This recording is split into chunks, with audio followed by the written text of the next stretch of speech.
Hiya,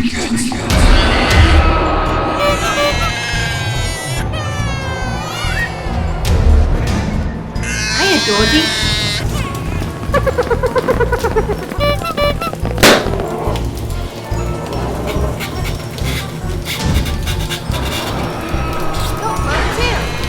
You'll float too! You'll float too! Hello everybody and welcome to our first Halloween video of 2017. We are kicking it all off with a super creepy, gender-bent version of the character of the season, Pennywise. So if you want to see how I made this look, stay tuned. The first step in going from normie to scariest clown ever is to block your eyebrows. I am using a washable school glue. Swirl it in there in every direction so that all of the hairs are nice and covered. It's a good look, for sure. Then brush all of the hairs in the direction that they grow, flattening them out as much as possible. Once the glue is clear and dry, use a palette knife or a spoon or something to scoop a chunk of glue off of the top of your glue stick and smear it across your brow for a thicker second coat. Make it thick enough that the dried glue will hide the hair texture, and it will also protect your brow hair from the latex that we're going to be putting over it.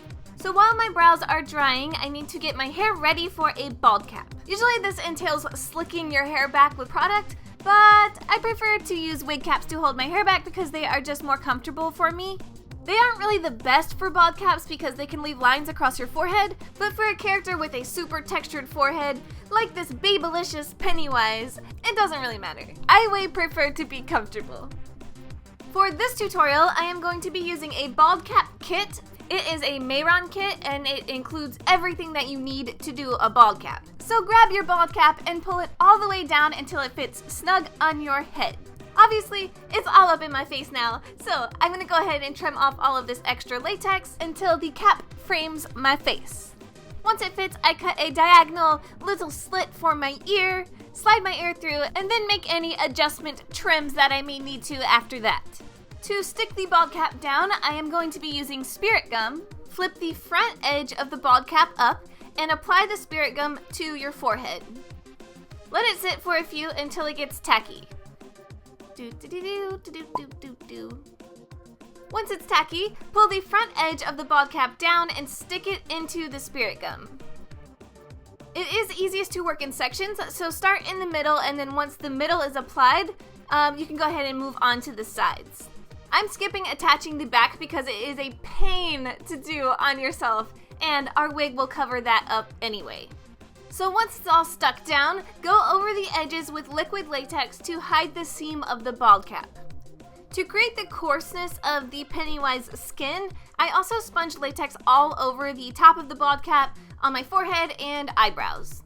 But only put this on your brows if you have that washable glue barrier.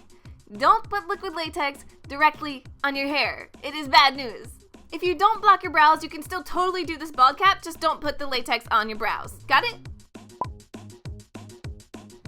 Latex dries clear, so once it's all clear, I go over all of it again with a second coat. Then I'm going to add in some more intense skin textures by creating ridges and patches of distressed skin with toilet paper and liquid latex. Take your little sheet of toilet paper or tissue and tear it up so there are no clean, straight edges. Put latex down where you want your ridge or skin patch to be, and then add the toilet paper to it and just top it off with another layer of latex. To do the irritated skin patch, I just laid the paper flat across my head, and to do the ridges, I mold them into shape once they are coated in latex. I spread these randomly around my head, but keep in mind the hairline that we are going to be working with, so you don't end up putting them somewhere that will be covered by the wig. Once all of that is dry, powder it to remove the tackiness left behind by the latex. Now I sponge on a bunch of white cream paint all over the bald cap and on my face. I am using a sponge and am pressing it on there over and over again to get this splotchy kind of application. Pennywise is not known for his amazing makeup skills, so the splotchier, the better. Then I powder all of that again to set the cream paint. Sponging cream color doesn't give you the most opaque finish, so I am left with a really obvious line down my cheek where the latex ended and my skin began. To cover this, I am switching to a brush and Kryolan's water-activated paint in white. I dot the paint onto the skin with a brush and then go over it with a sponge to get a similar texture as the paint on the latex side. That fixed my problem right up. And let me turn this light down just a little bit so you can really see the difference in that paint here. Yikes. So yeah, I'm definitely going to do that same thing again on the other side. I was really digging the look of this aqua paint sponged on, so I added that texture all throughout my face and neck as well. Now let's add some details and finally start making this look more like Pennywise and less like Voldemort. Pennywise has very different eyebrows in the new remake than in the original. His new brows are like barely there, almost more of a shadow than actual brows. To draw them on, I am using a super watered down black aqua paint. You could also use a light gray eyeshadow or a gray eyeliner, whatever you got. And if it turns out too dark, you can always lighten it back up by dabbing that white cream paint over top of it. Then, using that same color, I add some wrinkles on my nose between my eyes. If you scrunch up your face and make like a mean glare, you can follow the natural lines of your furrowed brow, and then you will look mean even when you aren't making a mean face. For the shadowy black eyes, I start with NYX's Jumbo Eye Pencil in Black Bean and color a little messy base, and then I blend it out, kind of, with my finger. And while I'm at it, I go ahead and line my waterline with the Jumbo Eye Pencil too. Now I am using NYX's Primal colors in Hot Black over the top of that base for a super black eye. I press it on and then again do this like kinda sorta not really blend. Keep it messy and you're golden.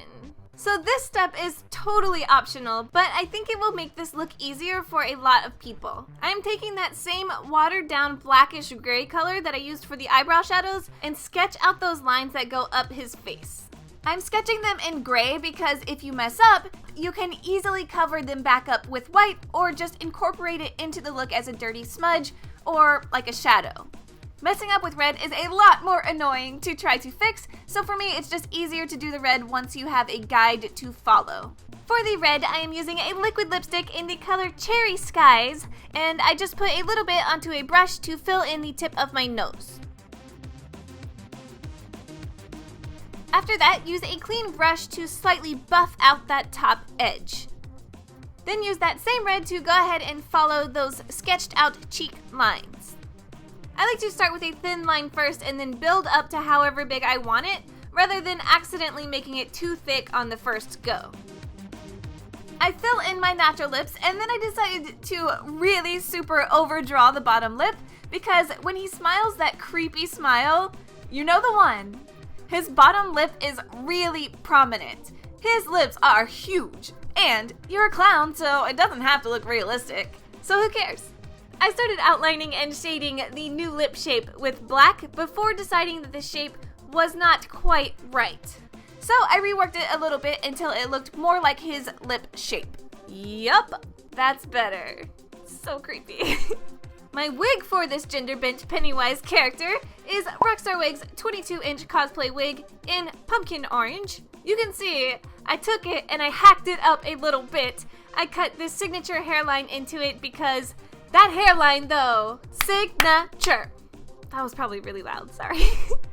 And here is my face the first time I saw this costume all coming together. Excited? Freaked out? Considering living the clown life forever? I don't know. You decide. Okay, so to hold the wig in place, I put spirit gum down on my bald cap and some more spirit gum up on the lace. Once the spirit gum is tacky, I stick the wig down and hold it there for a few until it dries. Really push it down and hold it there. This is what's keeping your hair on. And like with the bald cap, I'm starting in the middle and then I do the sides next. Once this wig is glued to my bald cap, I use more watered down black aqua paint and sponge some grunge up along our receding hairline, all over really. Of course, an important part of that Pennywise look are those teeth. For my intro, I used two different kinds of teeth, his normal teeth and his attack teeth. For his, like day-to-day teeth, I guess. I used 2 vampire fangs and molded them together to make 2 pointy front teeth. The other pair of teeth are licensed IT teeth from the original IT. Both pairs of teeth come with polymorph plastic that you melt down and mold to your teeth so they fit you perfectly and they don't fall off or scratch up your mouth. Oh my gosh, okay, brace yourselves. Best part, ready? Yellow contacts in normal light, and boom! These contacts glow in UV light, like they light up. I was so impressed by these contacts. I kind of figured they'd be like a sort of weak little faint, kind of not really glowing, but I'll give them a try kind of thing. But very clearly, these are amazing. They are super bright, and they're probably my fave part of this look. 10 out of 10, would definitely recommend. To finish off the costume, I put a thin wash of white paint on my arms and bust out my new hands. Okay, really, white gloves would be fine, but I saw some licensed IT creepy hands and ordered those guys straight away. I didn't realize that they were going to be freaking massive. They are the size of my head, which is actually kind of hilarious to me. Just be warned if you order them, they are gigantic. I put on some little wrist ruffles and my giant hands, and I tucked the edges of the hands up under the ruffle to hide those edges a little bit. And that finishes off this costume and makeup look. Major love and major thanks to HalloweenCostumes.com for hooking your girl up with the pieces I needed to make this costume. I will have a video coming up next about how I customized my costume and wig to bring this super cool Pennywise to life. Tag me if you recreate this look. As always, I would love to see it. Thanks again so much for watching, commenting, subscribing, and for tuning in for the start of Halloween 2017. We have some incredible vids ahead of us this season, so I will be seeing you again super soon. Happy Halloween, babes. Bye!